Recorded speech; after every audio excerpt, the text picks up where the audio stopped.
All right, I suggest we get started. Good afternoon, good morning. My name is Federico Merlo from WBCSD. Welcome to our session. It's part of the virtual platform that WBCSD has set up. And today's conversation will be about the COVID-19 recovery as businesses return to new normal. I do hope we are living through some very bizarre and unique times. First, let me say that in this context, I hope that we're finding you all in good health and that your families are also well and that you're able to participate with enthusiasm in this session. What we'll be talking about is the opportunity for us to, as we try to get out of this collective mess, is to see how businesses can work together to make sure that the recovery is not just as smooth, but as sustainable as possible. And sustainable is both in time, but also focusing on the sustainability subject that are at the heart, because the current crisis is not the only one. We're still facing some very challenging issues to make the world a better place. So how do we recover from this situation in a way that does build forward better and makes this, and how does business contribute towards it? I am here today. I have the pleasure we have the pleasure of having great speakers today. We have, I'll introduce them in a second, but we do have the contribution on this work from the Boston Consulting Group, and I'll certainly introduce the speakers in a moment, but we're delighted to have co-hosting this event together on this subject. If we go to the next slide, I would like to get a couple of items. First is out of the way from a housekeeping perspective. Let me first remind you of an antitrust statement. We do have companies from all over the world and in the same space. We want to make sure that we avoid any discussions or conversation of a competitive sensitive nature, pricing, bid strategies, capacity, customers, output decisions. If you feel uncomfortable about any of the conversation taking place, please let me know and we will make sure that we stop the conversation. But please refrain from any of this also in the chat function of the conference today. The next is just very quickly, and this session is being recorded. We would like to send it back to you and also for the use of others that have not been able to participate. You will be placed in a you will be muted in a listening mode only. You have the ability to ask questions by using the chat function. The chat function is, if you go to the bottom of the screen, you see a toolbar. Next to participants, you will see chat, and then you can type your questions. I'll be making sure that we receive your question and we'll try to address it. If we don't, then we will make sure that we address it separately with you as you have registered. Okay, if you go to the next slide, just let me put this into context. What we're going to be talking about is the COVID-19 response program. At WBCSD back in March, as half the world went into a lockdown, we have elected to divert a very significant proportion of the WBCSD resources to coordinate the response of businesses to the epidemic and to the crisis that resulted from that. We have set up 3 different projects, and today we're addressing one of them. But let me list them to create the context of what we're doing. The first project that we set up is related to keeping the vital supply chains going. So as everybody went into a lockdown, we wanted to make sure that particularly the food industry was able to secure deliveries of our food at the stores near us, regardless of where you live around the world. So that project is underway, and it looks at monthly critical factors along the value chain. The second is the return to new normals and the scenarios. And here we have 2 parts. We have one part that focuses on employees' health. And we've set up a repository, a website where we're collecting examples of what businesses are doing to keep employees healthy as they return back to work. Today, we'll be talking about the business recovery. So it's this second part that today we're focusing on. But we also have a third project that looks at the long-term impacts, and we have published our perspective as part of the Vision 2050 refresh on future resilience and stakeholder capitalism. It's an interesting piece of work that I encourage you to look at on our website. We also have governance. We do have a steering team, and so we're considering this as as a sort of a self-standing program that we want to make sure that members benefit of it, but not just the members of WBCSD business in general. If we go to the next slide, so let's focus on the business, on the return to new normal, the scenarios. This project would not be taking place, and the same with the other two on the business recovery, as for the rest of the activity at WBCSD, without the participation of our member companies. We do have 200 members that are that take part in the collective collaboration platform at WBCSD. We have 30 active projects, and member companies really take an active part in all of these, in some of these. And so we are a place where businesses really work together to address some of the world's most challenging opportunities. So if we go to the next slide, very important is I want to also make sure that you know that we do have a COVID-19 response website. Under how business is responding, you will find a lot of this material. And in addition to that, you will also find the repository of employees' health, which I hope that if you have good examples, do send us and we'll be glad to post them as part of the contributions that are open to others. Right, if I could have the next slide, please. Let me just make sure that we have an opportunity for you to work together with us. We use Mentimeters, and so you have an opportunity to give us your feedback and your input. So we'll be using this about 2 or 3 or 4 times during the course of this presentation. So if, Eleanor, if you just could give us a couple of instructions on how to use this, and we can test it on this particular question, that would be great. Sure, thanks Federico. So if you could all please go to www.menti.com. You can do this on a mobile device or in the browser on your laptop or computer, and enter the code 439993. So that's 439993. And the question we have on the screen at the moment is, how did you hear about today's session? Was it through social media, the WBCSD mailing list, WBCSD's website, our partner network, or any other options? So we'll just give you a second to respond to this question. In the meantime, let me tell you that we have about 75 participants this morning. The registrations as of yesterday had about 40% as members, our member companies and representative of member companies, senior leaders in strategy, supply chain, sustainability, of course, but a broad range of leaders, and about 40% our guests, so a portion of this from different institutions and academia. So we have quite a wide representation, so you should have good interaction, and I hope that that you're able to log on and provide your input here, but also in the next questions during the course of the session.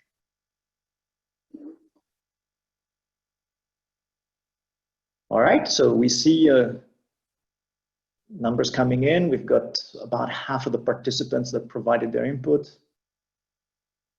So for the moment, we see the WBCSD mailing lists as being one of the leading source of the connection, partner network, social media. 1 or 2 more, I think it's stabilizing. Great, okay. Well, I'm glad you were able to connect. I hope that you still have an opportunity, so go to www.menti.com and use the code 439993, and that will get you set up for the next questions. Thanks, Eleanor. If we just go to the next slide, I would like to introduce today's speakers. So today, for this work, we really have the pleasure and the privilege of being supported by the Boston Consulting Group. Today we have this morning and this afternoon, we have 2 distinguished speakers that will help us to guide us through some of the work and some of the findings. Let me introduce them to you. It's Wendy Woods. Wendy is Vice Chair of Social Impacts. Wendy works with corporates, government, social sector, and develops strategy for public and private partnerships. Wendy leads the partnership with a lot of NGOs, including Save the Children, the World Food Program, WWF, the Yunus Social Business. And so, I think Wendy is ideally placed to help us to understand how businesses can recover more sustainably from this crisis. Naomi Desai is project leader at BCG. Naomi is active in ESG. She has been working on impact measurement and disclosure, and she's been heavily involved in really guiding us and pulling together the project work that we can see just a moment ago. This afternoon, we're here in Europe, but morning in the United States, we will also have a third participant, so I'll be able to have the privilege of introducing her later on today. Right, with that introduction, and thanking Wendy and Naomi, because they're both based in North America. So for them, it's very early hours of the morning. So I do want to thank you both personally for taking the early wake-up hours to join us. But I think it's going to be very interesting for all the participants to listen to your input and collaborate with you. So with that, Wendy, would you mind taking it over and taking us through some of your thinking? Absolutely. And Federico, thank you so much. It was a privilege to partner with all of you, and Naomi and I are so pleased to be here and join you all this morning. We are very much hoping, I'm going to reiterate one thing that Federico said, that this will be an interactive session, so please use your chat, ask questions, and we will try to address, as he said, as much as we can when we go through this. I don't need to mention to anyone what a challenge the COVID-19 pandemic has been for all of our businesses. I talk to our senior clients, some of whom, rare, but some of whom say, this is an overwhelming opportunity for growth in the business where they're having trouble fulfilling orders and I have unprecedented demand, but more often than not, it's been a real challenge in keeping the momentum of the business given all of the challenges either on the employee side and or on the customer side. But at the same time, there's a lot of opportunity to look for the silver linings, to look through the challenge and understand how we can rethink the business, reorient, and actually grow stronger. And that's exactly what I think some of the leading companies are trying to do, and use this as an opportunity not to emerge stronger, but even emerge in a more competitive position on the issues that matter. And for WBCSD and BCG, the issues that matter are sustainability and inclusion. And how do we build a stronger society, a more inclusive society, and a more sustainable world and planet? And there is so much opportunity to do that through this crisis. And so what we're going to talk about this morning is that silver lining and the opportunity that we have to continue to push, and not only push, but accelerate the sustainability and inclusion agenda. We can move forward one slide. There we go. So let's actually talk about the agenda. What are we going to go through today? A few things. We really want to talk about the incentives for building back stronger, building forward stronger. And what are the benefits for businesses who are thinking with that sustainability and inclusion lens? We're going to talk about some scenarios, because obviously we know we've got a very fluid and ambiguous world. So we're going to talk a little bit about scenarios and how we use those to think about our context and what that means we can or maybe at times can't do. We've got a checklist. It's thinking about what are the actions that enable companies to build better towards the new normal, towards the normal that we want to have, a more sustainable and inclusive normal. We're going to talk about a specific example in an industry of how specific types of companies to make it hopefully feel very tangible and very real for you. And as I mentioned, we will certainly try to make this interactive. So I hope most of you are familiar with BCG. I know from the list of people that signed up that we've actually know many of you, but just briefly for those of you who don't, BCG is a management consulting firm. We work primarily with businesses and investors, but we also work extensively with governments and the social sector. We have a imperative to help our clients succeed in their businesses, but we strive very diligently to work to make sure that at the same time they are positively impacting society and protecting our planet. We really think of our purpose as seeking to unlock the potential of those who advance the world. In terms of our corporate clients, the way we think about sustainability and inclusion, we've got a framework that we call total societal impact and sustainability. It's really about ensuring that a company thinks of all of its impacts as it impacts the world. Certainly, people think a lot about the environmental sustainability and the access and inclusion issues, and they're incredibly important. But we always encourage our clients not to think about the economic dimensions, the jobs that you're creating and the vitality that you create in the economy. That you think for your employees and customers about a lifetime of well-being, not just a moment in time, that you're always seeking to grow ethical capacity and really enable society, even more important at this moment in time. So as we go through today, when we think about building forward better, building better and recovering from this crisis, we really want to think holistically about all of these impacts and the entire footprint and impact in a positive way that companies can have for society. So COVID is a bit of a moment of truth. It is where society is depending on business, the engine of our economy, and it's something that your stakeholders will remember, be they your employees, your customers, your supply chain, will remember for a very long time. So the decisions that get made now are truly critical. We know that we are being forced to be more adaptive than we ever have. We know we're being forced to innovate.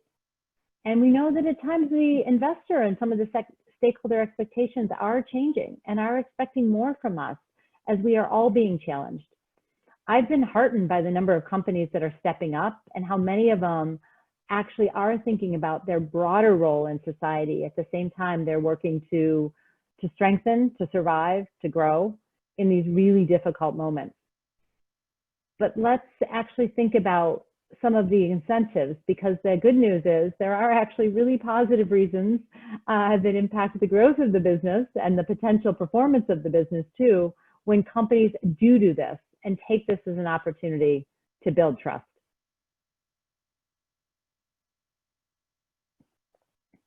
So I hope many of you have seen the data around the performance of the ESG funds, the environmental, social, and governance funds, those that actually are focused on sustainability and inclusion for society. Now, I've had a number of questions when people look at this chart here with the green line and the ESG funds outperforming the blue line, the rest of the market, and they say, oh, is it just sectorial weighting? No, it is not just sectorial weighting. It is actually about the indices that have the companies that are the leading ESG companies. WBCSD has been tracking its member stocks, and those who are committed and participate in WBCSD see outperformance just like the market indices that are focused on ESG. So akin to prior to the crisis, and a lot of the research BCG had done, we do see companies that are focused on environmental, social, and governance measures outperforming their peers who are not as focused on those types of indices. The material factors that impact the environment and impact society and government are truly sources and can be sources of competitive advantage. Now, a lot of people have asked, investors are quite worried about companies as we work our way through the crisis. True, but in one of our recent surveys, we found that 45% of investors think that companies should continue to fully pursue their ESG agenda. Now, I know that's not 100%, but I will tell you that when I talk to investors, they actually speak of it as a chance for companies to get ahead in advantaged positions. They also say that in many cases, a little bit of the pressure is off of EPS and the earnings per share conversation. They realize that the conversations in the situation is so tricky. And they say, given you've got a bit of a relief as a company, really taking advantage of that, not just to rebuild, but to build in the sustainability agenda becomes very important. So there's a lot of expectation from a lot of investors out there that we are not just focused on the financials, but we are focused on building a stronger, more sustainable company that contributes in broader ways to society. Now, the good news, I will say, is that business has in this crisis seen government as a stronger partner than it's seen in the past crises that we have experienced in modern times. The extent of the stimulus packages that governments around the world have actually been putting out to support the economy, to support business, is truly unprecedented. If we think back to the financial crisis in 08 and 09, that was a dramatic level of stimulus that the world experienced. We are dramatically beyond that. And so if we just look around the world, in the US, where we're actually talking in trillions of dollars of stimulus, places where the stimulus has reached very significant levels, 10, 20, 30% of the GDP of what the governments are calling in to support. We get questions a lot of times about the disconnect between the market and the disconnect between the real economy. I think what we see in our scenarios and analysis is that with the government support at this level and the belief that governments are continuing to support their economies, that has been the key factor that has sustained the market through what could have been a much, much more volatile and dramatic moment in time.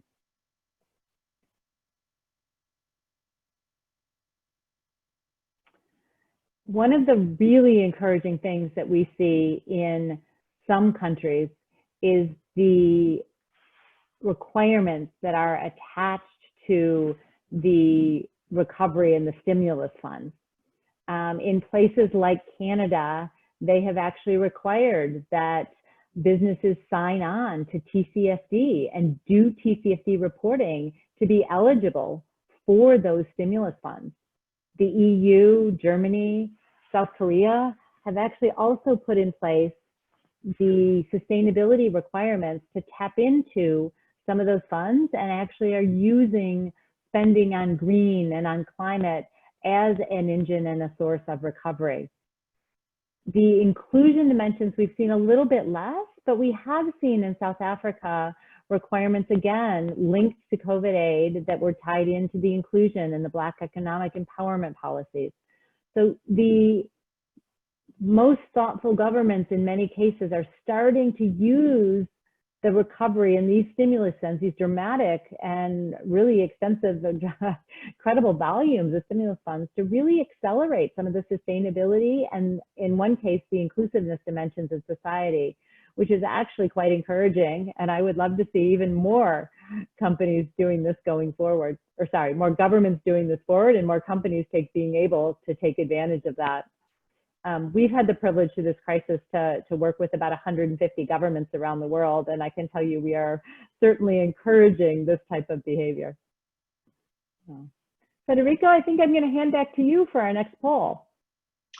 Absolutely. So let's really get the feedback of our participants. And Wendy, thank you for setting the scene. So one question we wanted to ask participants to address is how has COVID-19 impacted your organization's view of the importance of sustainability? So Eleanor, if you don't mind reminding participants how to connect to and how to respond, particularly for those who joined maybe after we went through the first round of questions. Of course, thanks Federico. So for those of you who have joined since we did the first question, please go to www.menti.com and you'll be asked to put in a code. Please put in 439993. For those of you who already completed the first question, this should have now refreshed on your browser or on your mobile device and you should be able to complete the question. So we're asking, how has COVID-19 impacted your organization's view of the importance of sustainability? It is more important, it is of equal importance, it is less important, and we haven't started our journey yet. Thank you, Eleanor. While you take the time to respond to this and we're collecting the answers, I just wanted to let you know that I've recently seen a survey run by our, let's say, partners and colleagues at BSR It was a sample of about 100, just over 100 companies in mostly North America. So there was a over quota of North American businesses. During the crisis, the leading efforts of the sustainability teams were mostly on community engagement, support to the business, as you can imagine, on the safety and health, and also on stakeholder engagement. Those were the three predominant areas of activity of the sustainability organizations within these 102 companies, to be precise. So we've got 41 responses here. Okay, we have a majority that says it is more important, 21, 22 respondents, 18 respondents, it is of equal importance, and the combination of the two is extraordinary in comparison to the less important, important or no importance at all. So we've got, glad to see that sustainability is at the center of the organization of your activity and the organization's perspectives. Okay, we would like to ask you a second question right now before we proceed. What are your sustainability priorities in the COVID-19 recovery and restart? Take a moment to answer that question.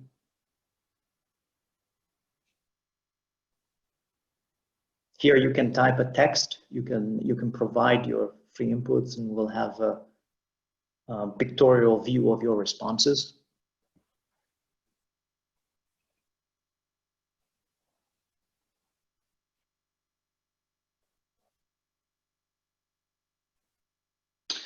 So while you do that, I just wanted to reflect on the fact that what we're seeing with the COVID-19 is that, you know, what I found extraordinary is the speed at which things are happening. I mean, if you think about it, there are certain things that used to take years that are now taking weeks, maybe even days. Just imagine, you know, I mean, the move that, you know, education has taken. You know, who would have thought that in a matter of a few days, many schools and universities would have organized themselves to have online courses. Under normal conditions, this transition would have taken years. So just as an example of how quickly things have happened. And so, you know, keep this in mind as we think about the sustainability movement and the opportunity that the COVID-19 creates. Certainly the priority is about keeping employees and their families healthy all over the world. And in fact, you know, but at the same time, it also creates an opportunity in terms of how to move some of the systems or some of the economic systems that we're trying to change with regards to the sustainability activity that we're all concerned with to address some of the world's most pressing challenges. All right, I'm looking at the screen. We've got 27 responses, well, 30 now coming up. So again, we have about half of the participants providing input. I can see right now that health and safety is a center to the activity of the as a sustainability priority, which is great to see, because obviously the biggest concern is to keep our teams and employees healthy and their families healthy. I'm glad to see that next to it there is climate change, and it's as the numbers of respondents continue to climb, we see climate change steadily next to it. It's also good to see social justice and inclusion as I would say equally centered in the pictorial that we see. So strong respondents that look at the social impact. So we're up to 40 respondents now. So social justice and inclusion, the risk management and resilience also appears strongly as priorities. So really looking at sustainability from say 360 degrees really shows up here in terms of the terms that are being provided as sustainability priorities in your company. So we're up to 43 respondents.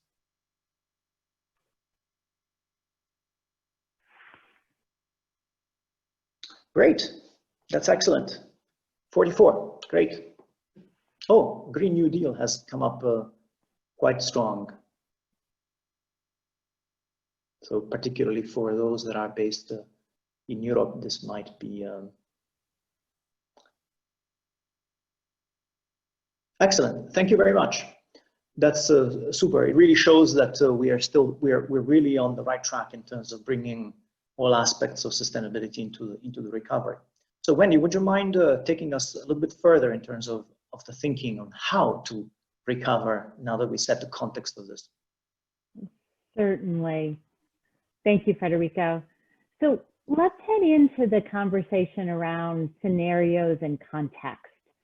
Clearly, the context or the recovery and the trajectory of the virus is the context that we are all operating in, as we strive to work through, to reopen our businesses, to support our shareholders, to really capture that advantage, the competitive advantage of sustainability, and have that permeate through all of the narrative and the financial impact in our companies as we work through all this.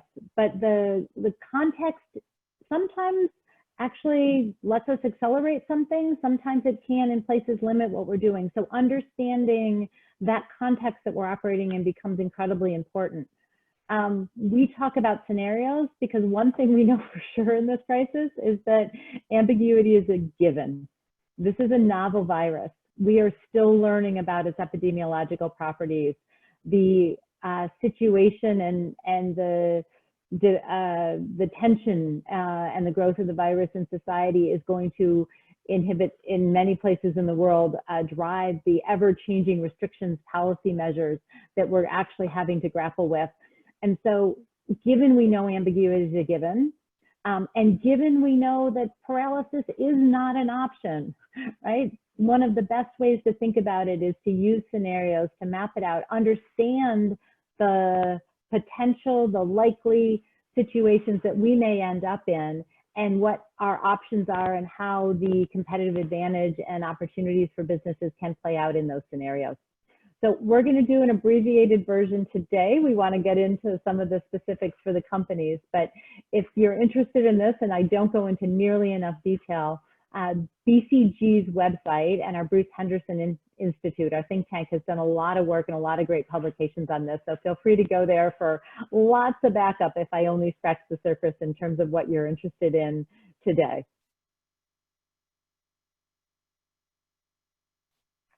So when we think about scenarios, the macroeconomic drivers set the context. And there are really two that we focus on. One is the trajectory of the virus. What are we having to grapple with? And therefore, what are some of the likely health impacts that the businesses and governments are going to have to be responding to? And then the government response. What are they doing, partly in terms of responding and keeping down the virus trajectory, but mostly in terms of that stimulus that we're seeing happening in many, many places around the world, and the dramatic government response we're having. That sets our context. It is only context, but is really important in terms of the macroeconomic side. And then obviously, as we've talked about, businesses are actually having their microclimates, and what is the business specific demand? What is the company response? What industry are you in? It's going to drive a lot of different things too. But I try to remind everyone that this is just context. Now, when I talk about this, some of it is the near-term context, and we talk about what's going on with the disease right now in terms of how well are we doing with our testing and tracing, and therefore being able to keep down the trajectory of the virus. But some of it actually is looking forward too, and how do we think about progress towards effective treatments or vaccines? Right? We hear a lot of what's going on there in terms of the pace, the unprecedented pace of the innovation that the world is striving to create, to control, and to hopefully get us into a situation where we can actually prevent further cases. But we also know that the fastest vaccine ever developed took 5 years. And so we're in this situation where, boy, we hear that, in a best case scenario, it could be next year for a vaccine. We also know the volumes required would be unprecedented, and therefore we're actually working to a situation where there no doubt would need to be very thoughtful allocation of that. And so there are so many dimensions. I'm just explaining the virus trajectory as one of the drivers, and all of the underlying nuance of both the current situation, but how we look forward and how well we will be able to grapple with that virus trajectory over time with the support of innovation. lots of unknowns on all four of these factors that actually set our context. With the government economic response, it's how exactly is that stimulus being deployed? How quickly is it being deployed? And how effective has that been in various places around the world in supporting the economy in lasting ways? We talk about economic, the monetary decisions, and the social policy decisions, all being important for that economic government response that sets that context for us. We can move forward from here. We'll try to keep us moving. When we also think about the scenarios and what's going to happen and the economic recovery, a lot of it gets talked in what's the shape of the recovery, how stable is the recovery, and what is the severity of the impact that we need to be recovering from. We talk about it in terms of the three S's. A lot of times we're going to talk about different shapes. A lot of times people think of some shapes better than the other, but honestly, even a quote better shape, if it's a deeper and more severe crisis, is going to be tougher than a different shape. So there's lots of interaction between shape, stability, and scenario when we actually think about how we define recovery scenarios, when we define the impact of the crisis and the resulting recovery. I just want you to keep those three dimensions in mind because the interplay between them actually becomes quite important. So what do we talk about? When we talk about shape, if you've been engaged in any of the economic reading about the recovery, you're probably familiar. We talk in terms of V, U, and L. And they really are the shape of the trend lines and the growth of the economy. And V, a lot of times we do think of as a more positive one because in a V-shaped recovery, the economy returns to both its previous trend line and its previous growth rate. So yes, we have a blip, and in this case with the COVID-19 pandemic, a very difficult blip that is affecting large numbers in terms of employment and opportunity for livelihoods. But if we could imagine a world where we could completely rebound to both the same output and same economic levels and the same growth rate, right, that would be the V-shaped recovery. The U-shaped recovery means the crisis knocks us off our current growth path, or our current output level, but that we do actually return to ultimately the same growth rate at albeit a lower level than it would have been had we not had the pandemic, but returning to the same growth rate. And then the L-shaped recovery is where we are knocked off our current trajectory, and our recovery not only does not bounce back to that same output path, but actually hits also a lower growth rate. So over the longer term, the L-shaped recovery can be more difficult usually to grapple with, given it means we are on a different trajectory at a lower growth rate. But lots of trade-offs again, the severity of each of these can also impact very heavily. But we talk a lot about this. Now, I think there's been more and more skepticism that we may be beyond where we would see the V-shapes.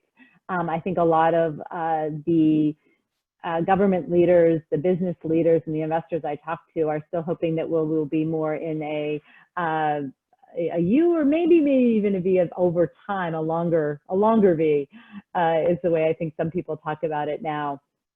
But we have yet to see. And the other thing we know is that this will vary in many cases around the world.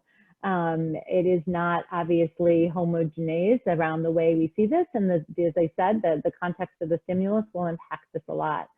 But where we are and how we are as businesses operating around the world, this sets our context. The other thing, I talked already about the virus, but there's an interaction between the virus itself, the responses that everybody, governments, businesses, but individuals also are taking to the virus, and what are the interventions that are in place to control it. We've all lived in many places around the world in terms of extreme efforts to flatten the curve, to bring the level of the virus trajectory down below the healthcare system capacity and prevent as many unnecessary deaths as we can. That's obviously flattened the economic activity. We're in a situation in many places in the world where we are reopening cautiously and restarting the economy. But we know we're going to have bumps. We know over time, as we begin to open, it's going to be a long titration. And what we're trying to do is prevent that need to dramatically clamp down on the economy at the same time that we actually loosen up more. And what we're calling this phase that we're in now with our language, now that we've moved in many places beyond the pure flatten and the full lockdown in many places in the world, we're working into a protracted fight. And these scenarios we talk about are the things that we have to think about as that context for the fight before we get to that future at some unknown point in time where we have really effective treatment and or a vaccine.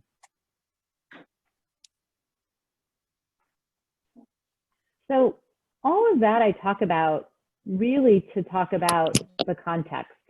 And one of the most important things I will probably say today is just to remind you that as difficult as some of those scenarios seem, that the context is not our destiny, and that we have so much ability to shape the way that we build back better, to shape the way that, if I think about it in the optimistic sense, we don't really want to go back. We want to build forward and build a much, much more sustainable and inclusive world. And so the question as we move forward into some of the company-based work is how can we actually incorporate our understanding of where the virus is going or could go, where the government response is going or could go, and actually make sure that we are making the best decisions we can for the most likely context that we are actually living in. Now, I showed and shared the ESG data just as a reminder. As I said, I hope most of you have seen it.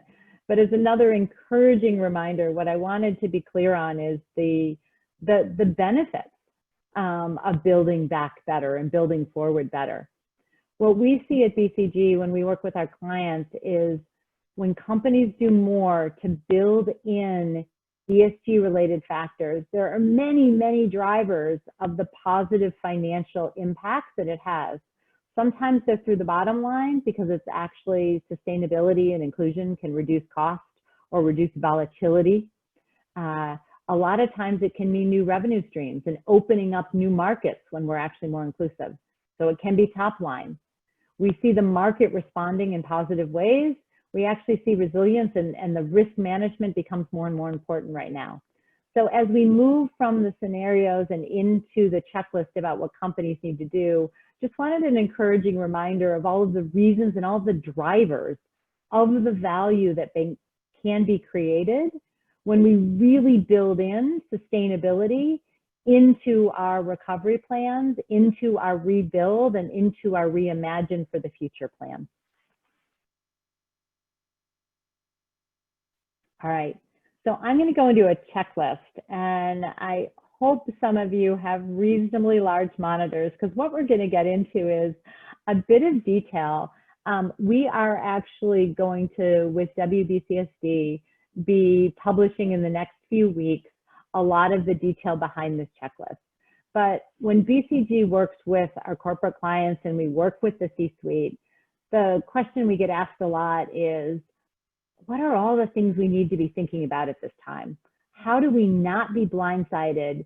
We've got so many stakeholders. We know we need to be accountable. We are appreciating more and more how interconnected the world is, how the decisions we make on sustainability inclusion affect others, how our rebuilding, reopening, reimagining efforts have such broad impacts in society. And so how do we make sure we're not going to be blindsided, we're not going to be surprised on something we're not doing? So we've tried to be quite comprehensive in what businesses need to do to reopen, to rebuild, and to move forward and gain competitive advantage around sustainability and inclusion. It does mean we're going to be moving into some slides that have some smaller font, that are a bit of eye charts, but hopefully you'll be able to take from these the things that are most useful for you. Hopefully you'll be able to see some very tactical and very specific examples that actually can help you think more holistically about all of the opportunities to build across your business. The last point of intro on this is that by definition, when it is all-encompassing, means that it is multifunctional.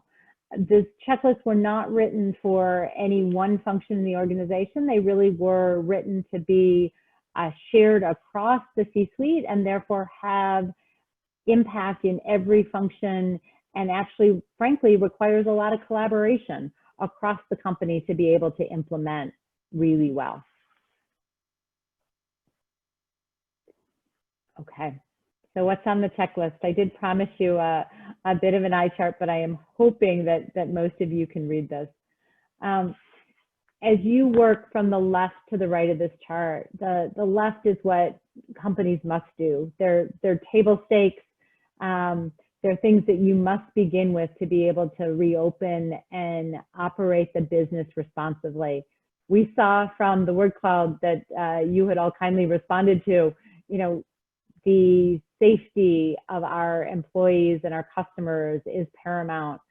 All of those types of things get very deeply embedded in one, in addition to all of the things that are slightly less related to sustainability, but that you see grayed out here that companies have to make sure that they are keeping an eye on too, to have the ability and the flexibility to do all of the things that we are trying to do that include the sustainability and inclusiveness dimensions. As you walk through these, I hope you get a chance to read this. I'm going to leave it up for just a couple minutes. Think about the things that are most relevant for you. Not everything on here is relevant for every company. There are a lot of companies where the cash position during this crisis is going to preclude any kind of conversation about M&A.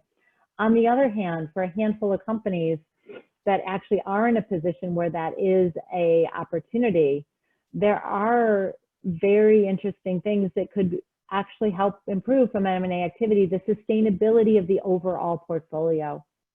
As we think about all of the upheaval for many of the employees, and I'm in three, I'm focusing on some of the ones that actually drive the sustainability and create competitive advantage.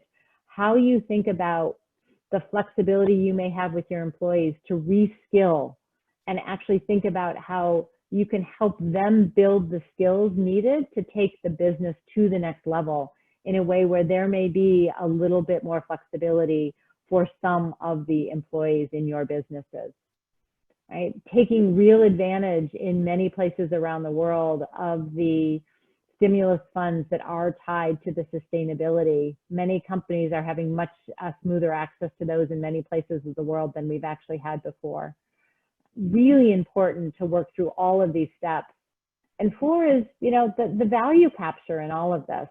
And we come back to purpose. There's been some fantastic research that talks about the benefits of purpose, of employee engagement, and the ESG factors. And when you can bring all of that together, when you can bring the ESG narrative together with the employee impact, which happens when you're building the trust and driving the inclusion and the sustainability that we see when you can deploy the majority of this full checklist, it becomes a very, very powerful tool for a productive business and a successful business. So hopefully this encourages you to think creatively about the things you're doing and find more and more ways to build the sustainability and the inclusion in, bringing that innovation that will allow all of us to come out of this crisis much, much more strongly. I want to show you just a sense of the detail that's coming, and now I really don't expect people to be able to read all of this. But if we think about that second pillar, which is really supporting your stakeholders, appreciating the degree of interconnectedness that we all have, knowing that as a business, we don't survive unless our suppliers survive, unless our customers survive, unless our employees thrive, right? How do we do that? And so here's just one example. We took one of the examples here on the left and one on the right in terms of how do you think about building resilience into your supply chain? And what does that mean for all the stakeholders in your supply chain? And we really tried to flesh it out. And this is hopefully a guide, again, making sure that you're taking the opportunity as broadly as possible, as deeply as possible, to do things like considering how you can relocalize, considering the integration in your supply chain, considering how to do more circular economy, how do you work in more recycled materials. There are so many things that can be done that can actually lower costs improve the reliability, reduce the volatility, all at the same time. So details in here, more will be published, but hopefully this is something that you will find useful as we get more and more of this pushed out based on the work that we've been doing with our clients through this crisis. Okay. So we've done two things, and I've done them quite quickly, but I gave you just a bit of a sense of the context. Again, it's the scenarios and the economy and the virus are context, not destiny. And the checklist, I didn't want to read you all of the dimensions, but hopefully you had a chance to read as I was illustrating a couple of the dimensions and how we use it and what hopefully you'll be able to use it for from some of the learnings today. But all of that sets the framework between the context of the scenarios, between the details of what does a company have to do. Really, that sets the frame for how do you go about it and how do you implement that in the most effective way. And so to try to get tangible, I think we're going to go back to Federico for a couple more poll questions, but then we're going to get into an industry example, a sector example. Naomi's going to take you through one where hopefully it actually makes this checklist real in a way that the generic version can't. Thanks, Wendy. Great. Thank you very much. So you've explained the complexity of the situation, and but also provided a very practical tool to help us in addressing that. Let's get the feedback of our participants on the question on is your company incorporating sustainability and inclusion in its COVID response and management? So in what way is your company responding to that? So once again, Eleanor, would you take us through the technical aspects on how to participate in this? Of course, thanks, Federico. So again, for those of you who submitted your responses last time, this should have just refreshed in the browser. For those of you who have not submitted any responses yet but would like to answer this question, please go to www.menti.com and enter the code 439993. And we're asking the question, is your company incorporating sustainability and inclusion into its COVID response and management? And the options are yes, with a cross-functional team, including sustainability, yes, with a function-specific team, yes, with just the sustainability team. Each business unit is deciding on their own, and at the moment we are not incorporating these elements. Thanks, Eleanor. This is great. We're beginning to get some responses. While you do that, my perception is looking at the slide, you know, we have the recovery scenarios, which are really about the epidemic, the evolution of the epidemic and the macroeconomic impact. There's the checklist. My suspicion is that over time we will see the return and flaring up of the epidemic in different parts of the world. We heard yesterday about China, but not only. I mean, you know, there are potential for second waves of the epidemic coming through shortly. So I think that my perception is that this might not be a linear thing that, you know, goes through, but as the chart showed is during, let's call it the fight phase that Wendy referred to, there's going to be some toing and froing. And so as we come back, we'll probably have to focus more on the employees' health and then, you know, return and really move forward into the checklist, into the second, third, and fourth phases. So I suspect there's going to be complexity also in terms of the time evolution of that response. So we're coming up to 29 responses, and I would say very strongly support for cross-functional teams, including sustainability, which is great. So it's let's wait for another minute or just a few seconds to see with this last moment inputs. Yep, there's one or two.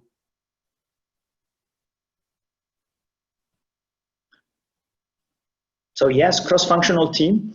The other interesting news that I see here on the screen is that the second most common response is yes with the sustainability teams. So I would put it together with the first one. So it seems like there's a cross-functional support where sustainability is definitely part of the response that companies are taking to the current crisis. So that's certainly great news in terms, and hopefully the explanations in terms of the recovery scenarios and the checklist will probably play to the strength of those multifunctional teams. Eleanor, can we also go to the next question? Still, please keep your mobile phone or your mobile device ready. The question is there a team currently focusing, where is the team currently focusing efforts? Check all of those that apply. So I'll read the questions or the responses for you, Eleanor, this time. Reopen responsibly, supporting stakeholders, sustainability to advance competitive advantage, and capture value of your impact. So these are the 4 stages or the 4 section of the checklist you saw a moment ago. So we'll give it a second for you to provide your input.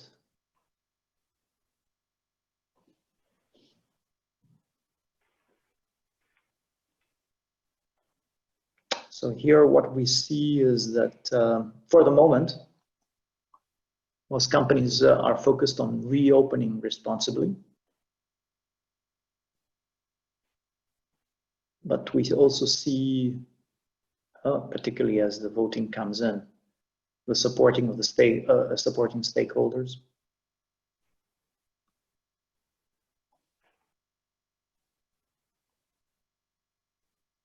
Well, maybe this correlates with the, let's call it, the phases of the epidemic as we see it in the different countries of the world.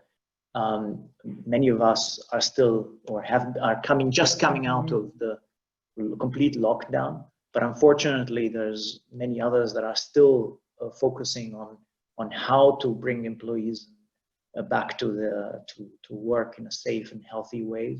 So it's perhaps those two responses, most common responses also reflect the stage that we're in with regards to the evolution of the epidemic. But also glad to see at the same time, to see a few companies also begin to focus more on the competitive advantage and how to capture value from the impact that we're making. So over time, we might be able to see a few more coming. Let's see if we have a couple more responses. No? Well, great. Thank you for that. Wendy, can I return it back to you now? You can, although I'm going to hand it right back to Naomi. Oh, that's right. Absolutely. Sorry for that. Naomi, thank you very much. Great. So as Wendy talked about, she gave us a lot of information on the context or the recovery scenarios and the checklist, the actions that a company can actually take to move sustainability ahead, regardless of where they are right now. I wanted to bring it all together with a specific industry example, and today we're going to look at fast-moving consumer goods. So think packaged food and beverage, home care and personal care, really staple products that you buy at the pharmacy or the grocery store. So before I get into the specific impacts of COVID-19 on the industry and the potential sustainability actions companies in this industry can take, I wanted to highlight what recovery is looking like for this industry. Compared to industries that we read about in the news like travel, this industry has been relatively insulated, especially when you think about holistic demand for their products, given their staples. They even saw a surge in the initial stages of the crisis when people were stocking up their pantries. However, that doesn't mean they've been spared the cost or operational impacts of the crisis, and I'll walk through some of those on the next few slides.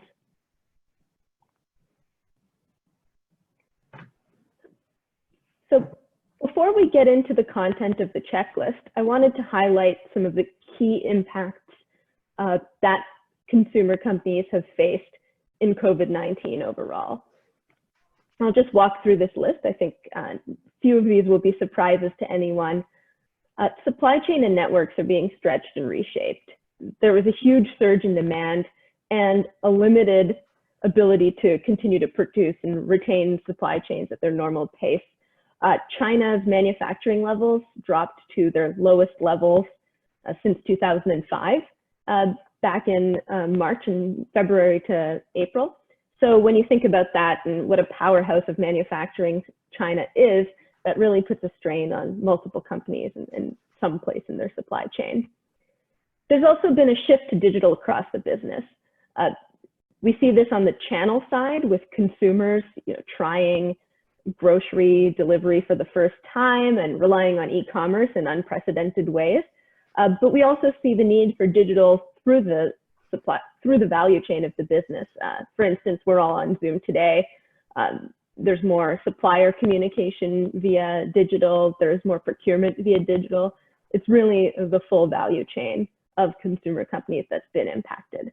And it's not a temporary shift. COVID is really a catalyst for a leapfrog in digitization, especially in this industry. I see a very good chunk of US consumers trying grocery delivery for the first time ever during this crisis. And more than 35% say they plan to continue permanently even after things return to some semblance of normal. Consumer behavior is also rapidly changing, as it does in most recessions, towards value offerings. So if you look at private label penetration, you see that it tends to trend with the macroeconomy in any given market. And this crisis is no exception.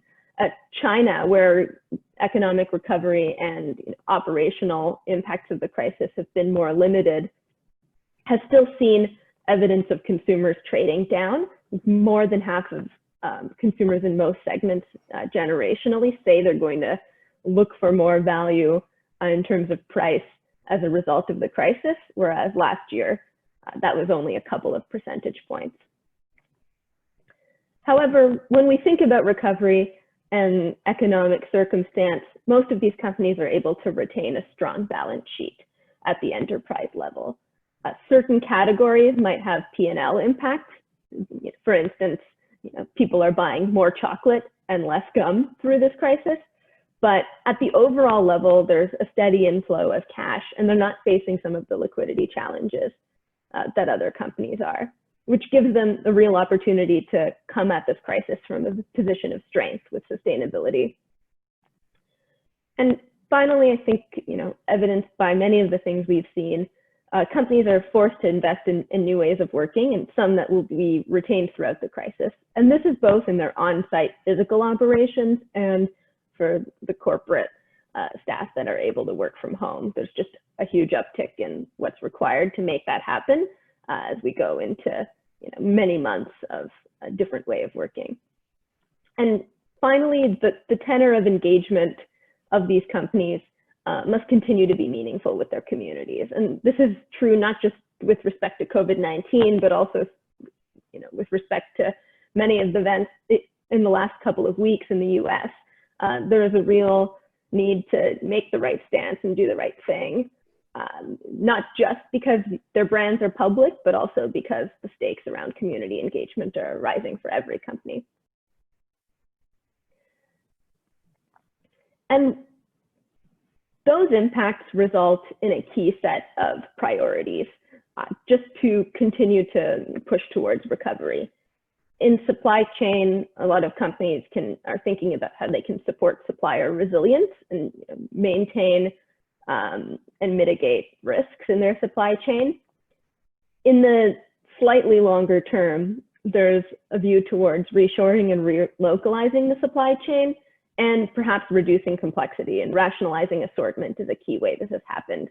Many big FMCG companies, Coca-Cola, Pepsi, Mondelez, Procter & Gamble, have all announced that they're temporarily reducing SKUs to make sure they maintain supply as their first priority.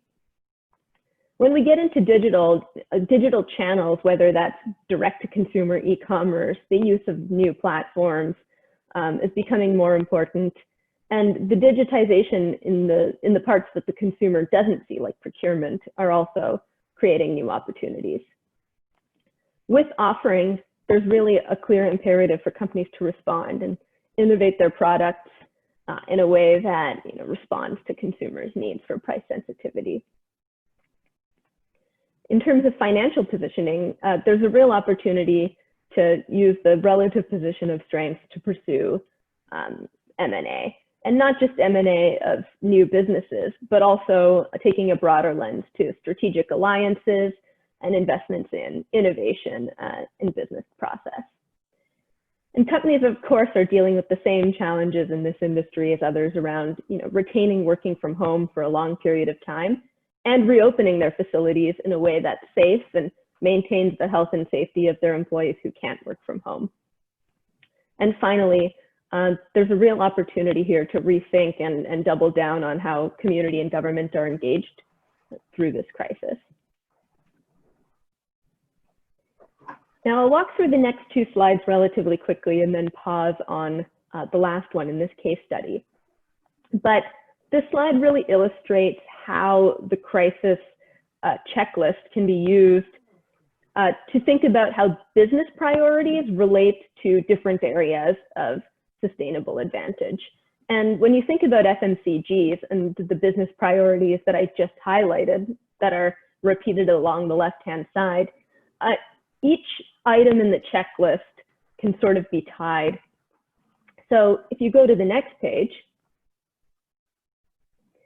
you see that build supplier resilience, there's a lot of things you can do around that. And one thing you can do is really think about how you're supporting your suppliers specifically. And many companies here have stepped up in terms of financial support, like retaining pricing, or non-financial support, like changing terms and conditions, to make sure that their suppliers retain resilience in this crisis, as there's a broader recognition that supplier resilience is your own resilience. There's also, I think, an even greater lens to this when you think about inclusion with what suppliers within your value chain you're continuing to support. So it's not just about the large agricultural inputs, but it's also that smaller suppliers that might be more adversely impacted than others. Another example, and I won't walk through them all, is in reshoring your supply chains.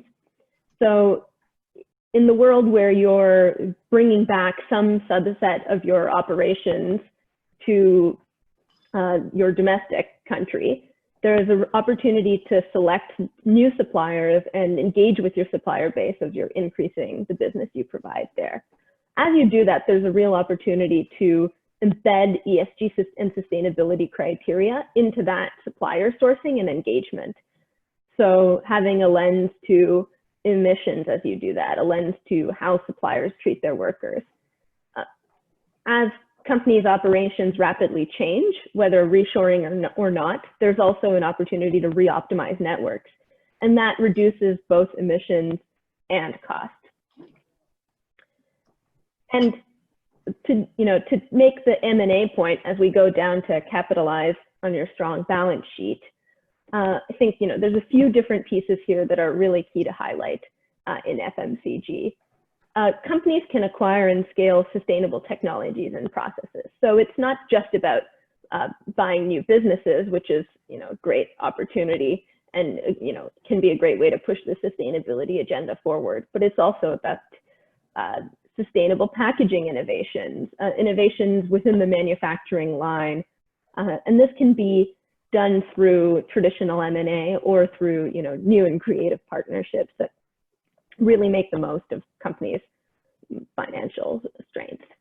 And in engaging with the community, I think a lot of companies have really stepped up and showed their philanthropic efforts in terms of response, both using their goods directly to help the most vulnerable populations, and also in terms of things like donations. But there's a real opportunity here to go beyond that. And one way to do that we've highlighted here is providing industry-specific expertise to governments. These companies know how to keep a supply chain going through tough circumstances, and some of that is transferable to other industries. They also know fundamentally how to provide people with their basic necessities, and that is definitely a needed expertise that can be leveraged in different contexts.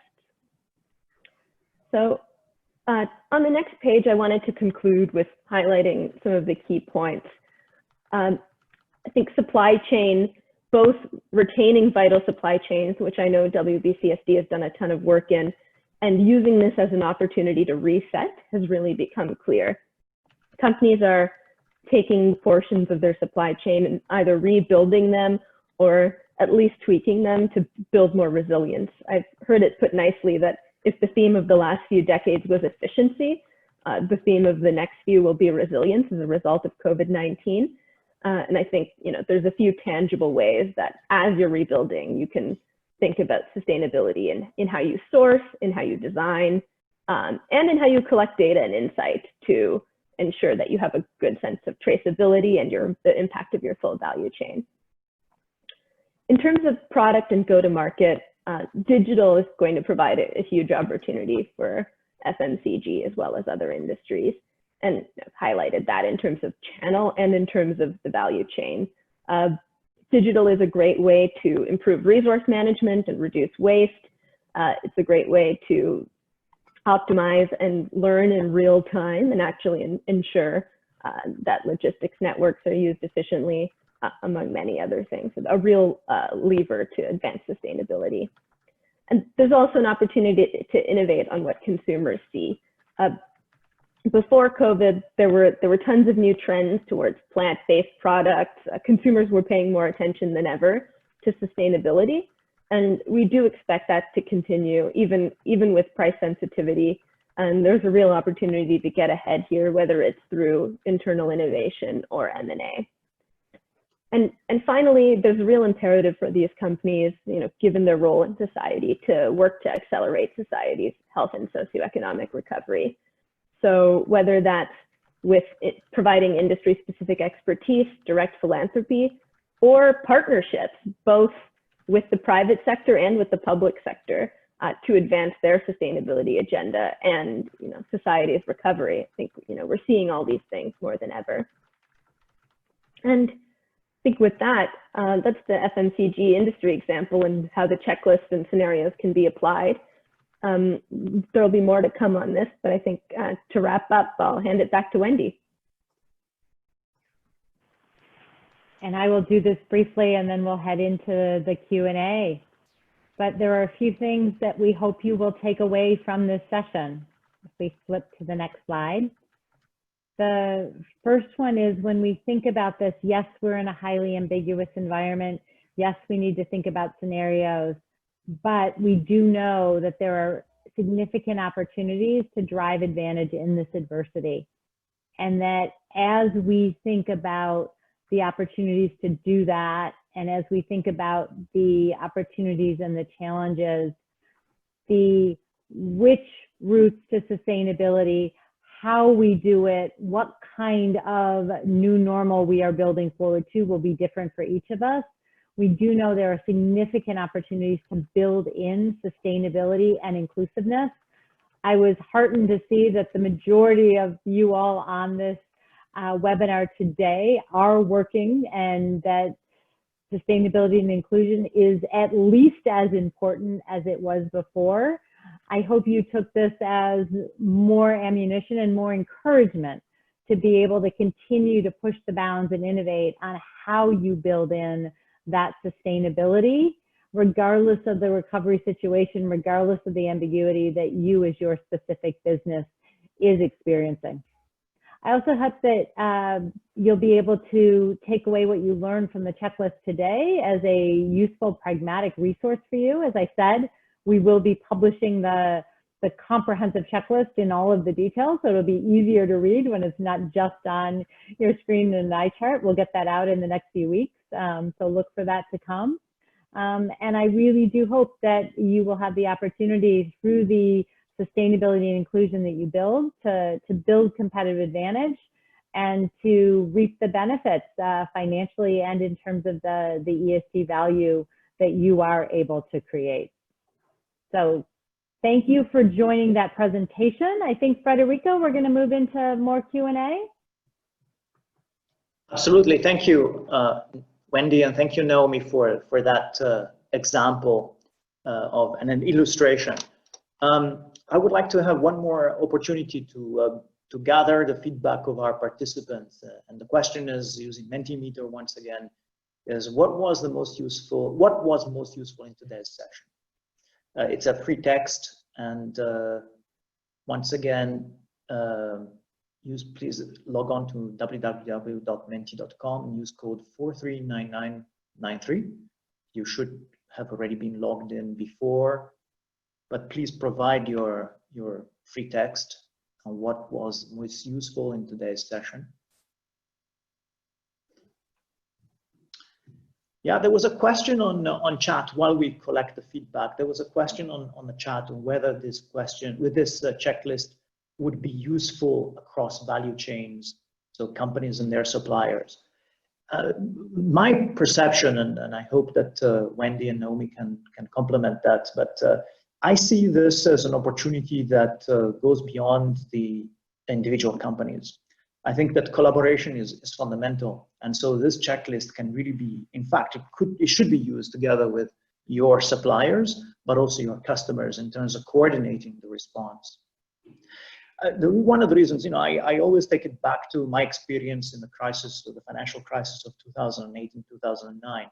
Now, the nature and the origin of that crisis was very different from what we have today.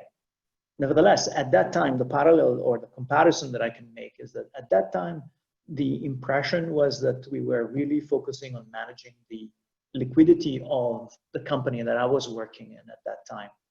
I think the difference is that today that's no longer enough. The crisis has shown that collaboration, because the origin is different, it's a health and concern, the origin is different, but it really requires a collaboration along the value chains.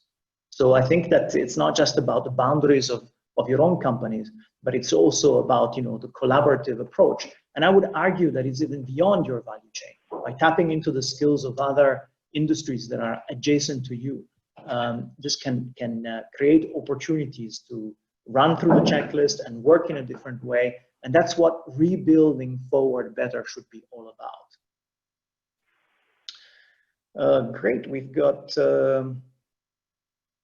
about 11 responses. I think that the checklist and the recovery scenarios are centered to the responses. But before we look into Wendy and Naomi, I don't know if you have a perspective on that particular question around whether this can be used across value chains. Yeah, absolutely. I think the checklist is really designed to be, applicable to all industries and sizes of organization. So generally, I'd say yes, as individual businesses in a value chain. Absolutely, there will be pieces that are relevant to any company. And then, Federico, to echo your point, I think there's a real opportunity to collaborate.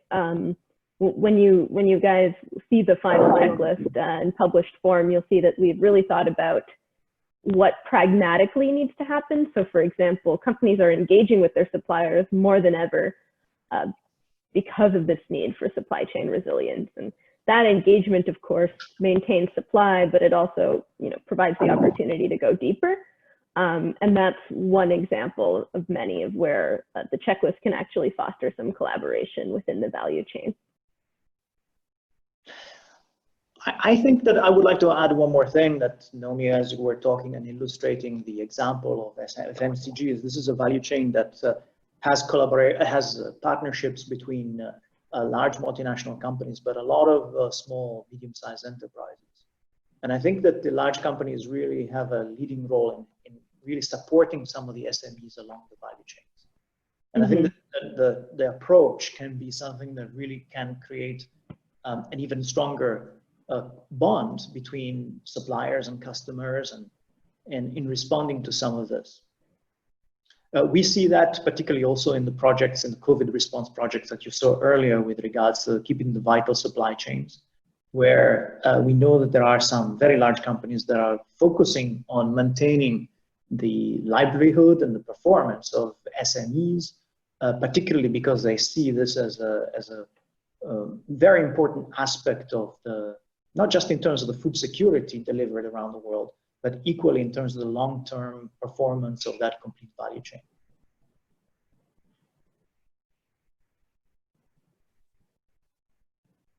Okay, good. We've got 15 responses.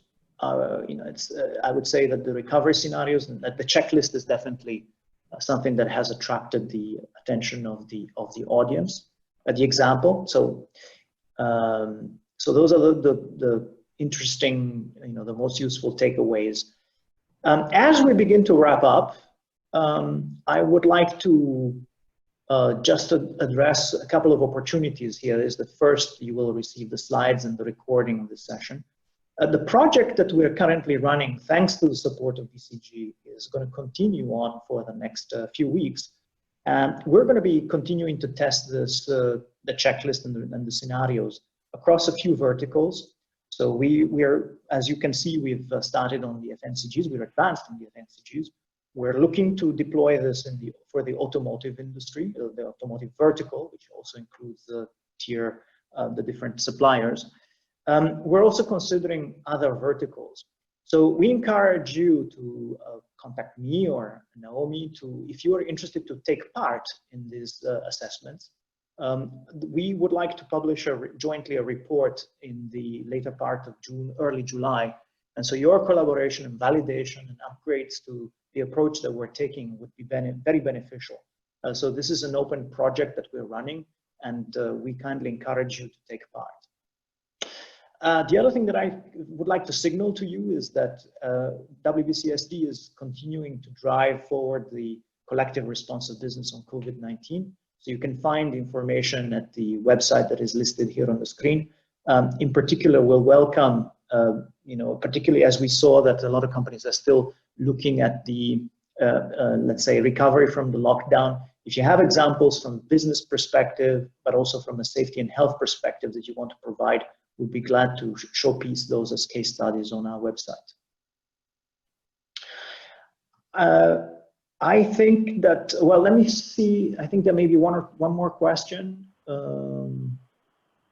So there's a question here. Do you have any concrete examples of a strong collaboration between all actors, governments, businesses, financial institutions, and individuals and citizens to build back better? Wendy, Naomi, would you have a good example of that from your perspective? So governments, businesses, financial institutions, and individuals and citizens to build back better. Yeah. So I'm optimistic. So I think there are some out there. The ones that are popping to mind first don't actually require or don't actually include all four of those groups that we've talked about.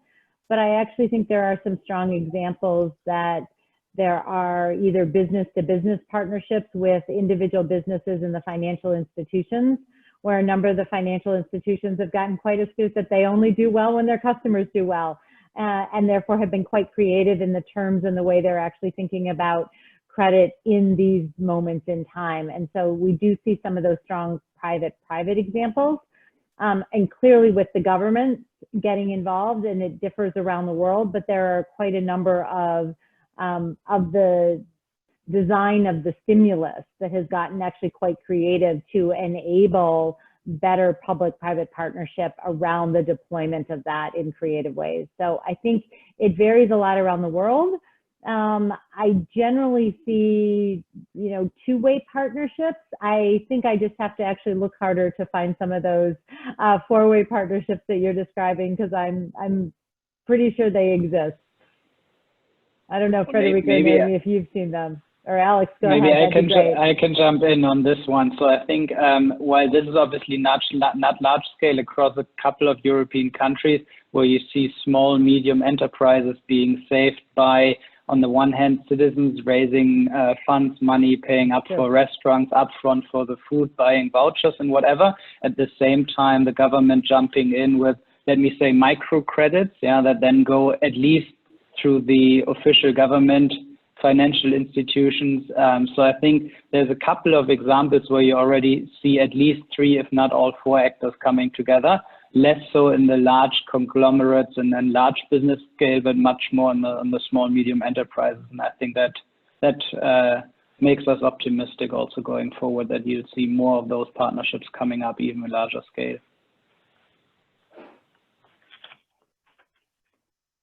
Yeah, absolutely. Thank you, Alex. I think it's a great example. I think also in India, with regards to some of the support and some of the examples that we have seen there, the crisis has been also in terms of supporting of migrant workers. I think the businesses and government and and individuals have, I'm not sure about financial institutions, but for sure there has been a sort of a movement in terms of understanding and supporting and addressing some of the key challenges of those migrant workers that were affected by the lockdown in terms of their day-to-day activities as that are so, you know, the most vulnerable portion of our society in this context. Great, I see no other questions. Well, there's a question about, yeah, that I'm taking note with regards to contact for additional support. We'll provide it to BCG for sure. Are there any other questions? You can put them on the chat function. We have a couple more minutes, but if we see no questions, then we're going to begin to wrap up.